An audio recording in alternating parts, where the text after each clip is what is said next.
Welcome to this week's episode of the Jewish Diaspora Report. On this week's episode, we look into why nobody cares anymore. Let's get started.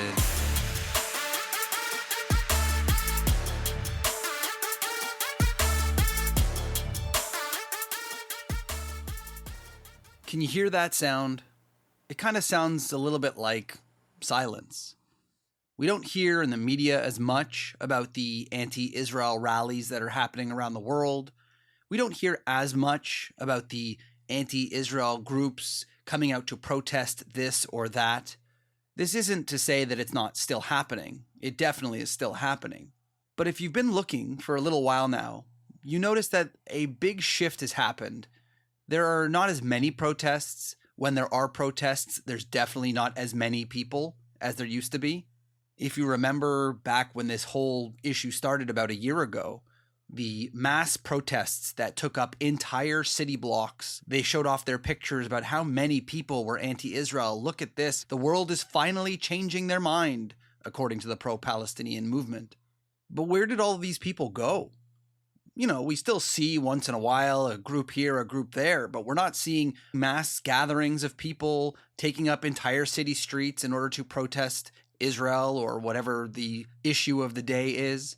On this week's episode, I thought I would look into this little mystery of where all the protesters went, why we don't see as big protests and as many protests that used to happen on a regular basis. And for the record, not a lot of it has to do with the government and the police cracking down, like the encampments that finally were removed. And some schools had little issues with encampments again that were immediately removed, thankfully. But it is not because of the government or because of policies or policing that these protests have become fewer and far between. If anything, we have noticed these small protests that still exist are becoming even more dangerous for police officers. In my opinion, the movement is kind of dying, and it's a good thing. What we have seen over the last year is something that we've rarely ever seen. Even in Israel's worst times, unless we go back to the 1948 war, the War of Independence, we haven't seen conflicts between Israel and other people that have lasted this long. And the main reason for that is because of the cycle I spoke about in a previous podcast about crossing red lines. The idea is that this cycle that has been going on for many generations, where the PLO or Hamas or some Palestinian terrorist group starts a war, Israel responds and defends themselves, only for the world to come in and say, whoa, whoa, whoa, let's do a ceasefire and allow the cycle to continue. And we talked about how that's not happening anymore. Israel is not being forced into a ceasefire like they have in the previous years.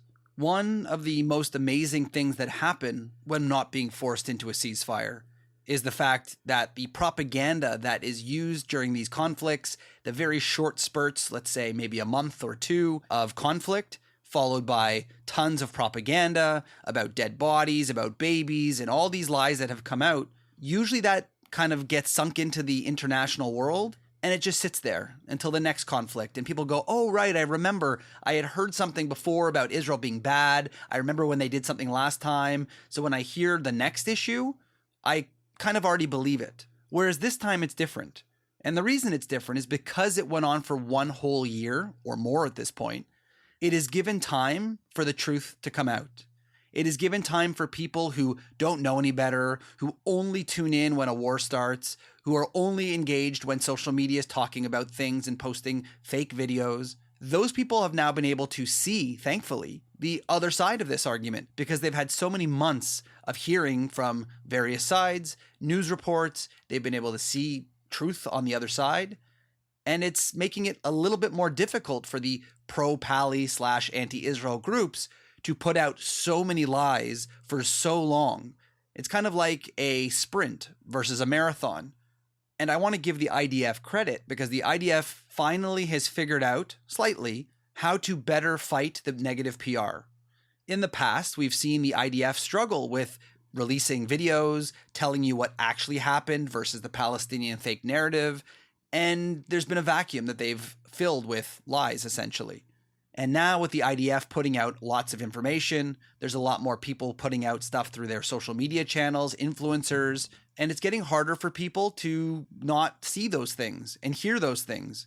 I would love to give a shout out to all of these influencers who are online, people like Sahar from Sahar TV, Zach Sage Fox, and many other people that I follow myself, because they are doing such a great job of going onto campuses, engaging with people, and it makes a difference, changing one mind here or there with actual facts.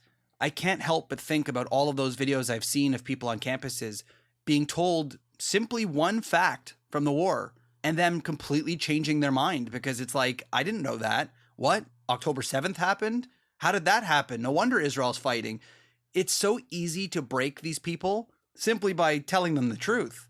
The other main reason why we are seeing protests die is because the people who were joining in those first few weeks kind of cared about the issue, thought they understood the issue, and have really gotten bored and tired of this. What's the point in protesting over and over again when nothing really changes? How many times can you really call for a ceasefire in a war when it happens pretty much every week, and every week the ceasefire fails? So it's not a surprise that people eventually will go back to their regular lives. Like, this isn't really changing anything. It's not helping anything. I have schoolwork or work or whatever it might be. I don't have time to be going out to protest every week, every weekend, whatever it might be. Even this past week, Hamas has rejected another ceasefire. And most media is now reporting that Hamas is the problem. They are refusing to accept a ceasefire. At first, people could explain it, and people could say like, oh, maybe it's because Israel's giving bad terms. Maybe it should be a better deal. But at a certain point, anybody who's reasonable and has half a brain can realize that there's no point in protesting anymore for a ceasefire when Hamas continues to refuse ceasefires. Why am I bothering to go out on the street corner outside the Israeli embassy to protest for a ceasefire when Hamas continues to reject ceasefires? What's the point? What a waste of my time. And we've seen the numbers drop because people who are not really engaged in this, because they don't really care and they never really did, either have found out the truth because enough time has passed, they've seen the news, they see Iran firing rockets at Israel, and really there's no propaganda to explain that. They try and claim, oh, well, see how Israel's starting a war with Iran. The propaganda is not adding up. The puzzle pieces don't fit together, and people are starting to realize it. And I believe that the Hamas terrorists, along with their Iranian leaders, never expected for Israel to stop the cycle I talked about, where they're pushed into a ceasefire and they're able to pass along this propaganda until the next conflict. Things have changed, and people don't really care about this conflict as much as they pretended they did at the beginning.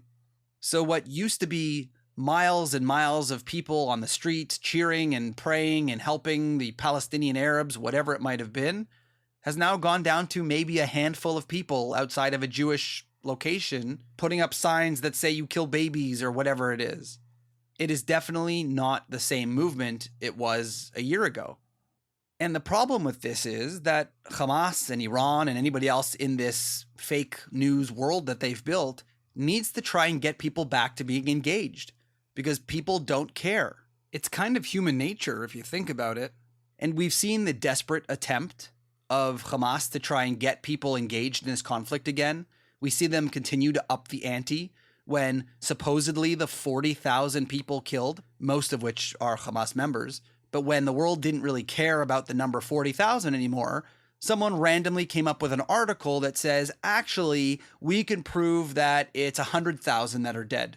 Obviously, we know it's not true. Even the 40,000 is not real. But saying 100,000, it gives their people a talking point to go back out to those unaffiliated, uninterested people and say, well, it's 100,000 people dead. Don't you care? Why don't you come out and protest with us? Come be anti-Israel with us. And it's not like these unengaged people are even going to understand or care how we got from 40,000 to 100,000 in a matter of a couple of months. It's not like facts ever mattered in the past anyway. We even saw the new talking point going around, trying to claim that Israel uses children from Gaza as human shields, which is literally farcical. As I've said on this podcast many times before, it's always the case that when we say something about them, that they use human shields, it's pretty well documented, they decide to try and flip it to make it seem like, no, Israel's using human shields, and they're using children. Aren't they terrible? Come out and protest with us. But even that doesn't work anymore. It's so easily disproven. When a follower of ours showed me a video that was being put around Pali social media of a guy being used as a quote-unquote human shield, which just looked ridiculous because there was about 5 or 6 soldiers all walking in a certain direction, and one soldier had a man in front of him because he was probably being arrested, but they're saying that they're using them as human shields. I guess all of the other soldiers who didn't have anyone in front of them didn't bother to use a human shield, only one of them. It's a stupid idea, but they tried. Nothing seems to be getting these people to come out and protest anymore. People have moved on. People don't care. People never cared in the first place. It seems like all that's left in this pro-Pali / anti-Israel movement is 2 groups of people. One are the hardcore anti-Semitic people who use this issue to essentially attack and demonize Jews, which we've seen for many, many years. You could tell these people because they don't really shy away from using the term Jews or going to a Jewish institution that has nothing to do with Israel and attacking Jews.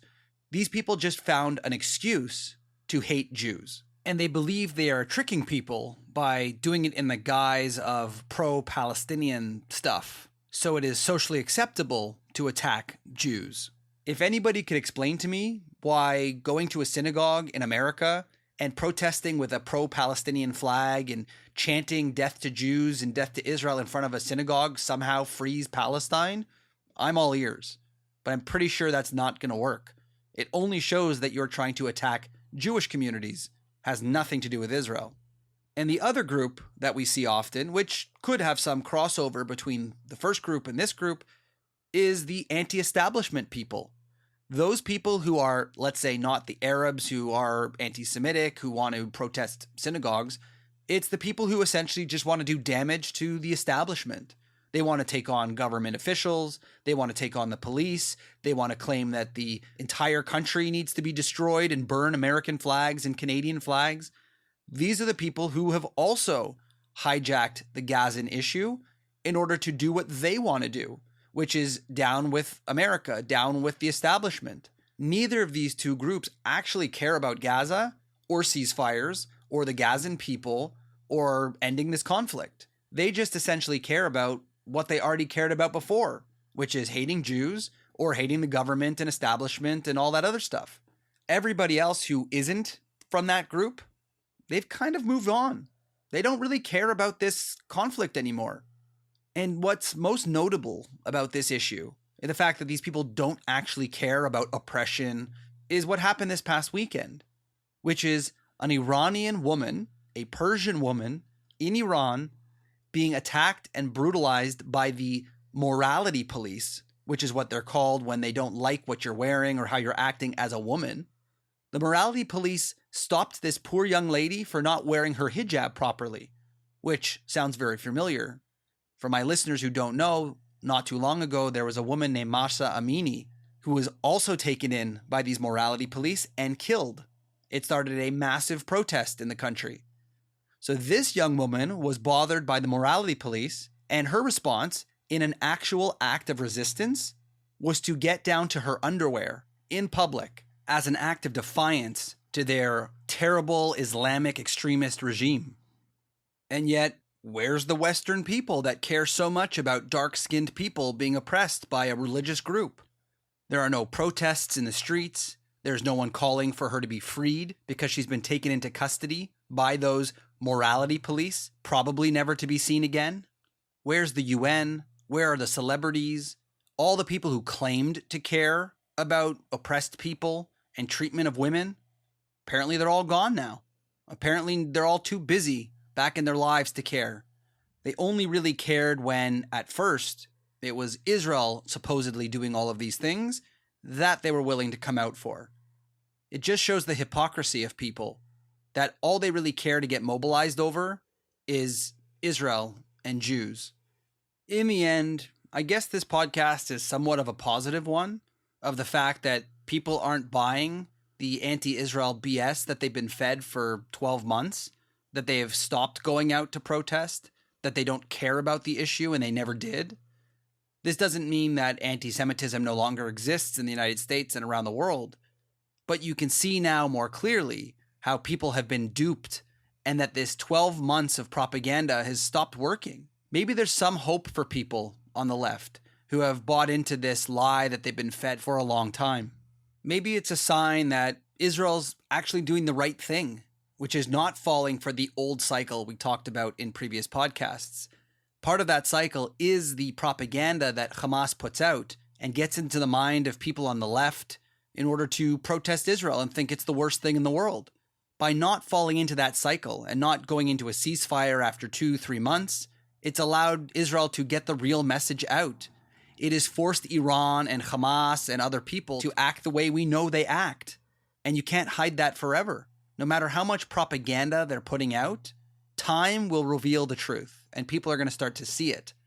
And meanwhile, while the other side is losing numbers, we are gaining numbers.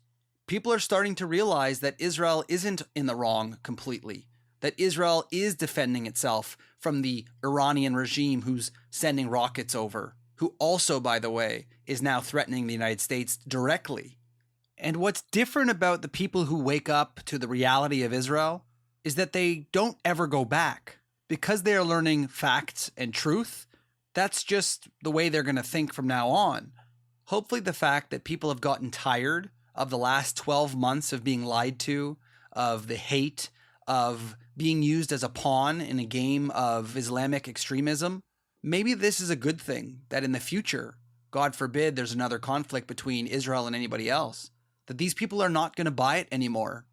Not like the last time when they were out on October 8th, because they've been fed so many lies from previous conflicts that they were already primed to come out in the streets in thousands and thousands of people.